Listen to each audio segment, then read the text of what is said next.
À des enseignants qui s'inquiètent de la radicalisation de certains élèves. Le dialogue est apparemment de plus en plus difficile. Salut à tous, comme vous l'avez vu dans l'extrait en Belgique, c'est un petit peu pareil qu'en France malheureusement, dans un pays laïque comme la Belgique, où la séparation entre la religion et l'État doit être un principe fondamental. Beaucoup ressentent en tout cas un ras-le-bol face à ce qu'ils perçoivent comme une volonté de certains musulmans de tout changer au nom de la religion. L'exemple même de cette école où une enseignante voilée aurait imposé des règles islamiques lors de sorties et puis en embauchant ses proches illustre pour certains une dérive inquiétante. Fin 2010, la direction a accepté une première enseignante voilée et de fil en aiguille, elle a fait embaucher ses copines et ses copains, ses cousins, ses cousines comme professeurs, éducateurs, administratifs. L'atmosphère multiculturelle de l'école a changé. Elle est devenue musulmane.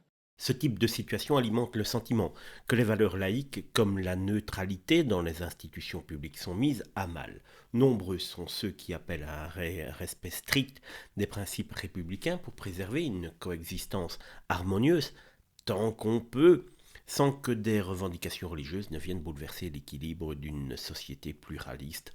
Certains profs et pas que des profs, hésitent même entre tout quitter l'enseignement ou même quitter Bruxelles carrément et aller vivre à la campagne, là où il y a encore un petit peu plus de paix dans les différentes communautés qui y habitent. C'est un reflet malheureusement dramatique de la société à l'heure actuelle en 2025 où seuls les politiques font semblant de ne pas avoir compris le problème, mais le sujet est bien plus vaste et le problème est bien plus complexe car il y a maintenant plus beaucoup de personnes qui ne pensent pas comme nous sur la chaîne, c'est-à-dire que les politiques sont à la base de ce problème et font tout pour qu'il y ait une guerre ouverte entre les différentes communautés. On le voit en France où depuis maintenant quelques mois, cela devient véritablement très grave avec les politiques qui montent les communautés les unes contre les autres,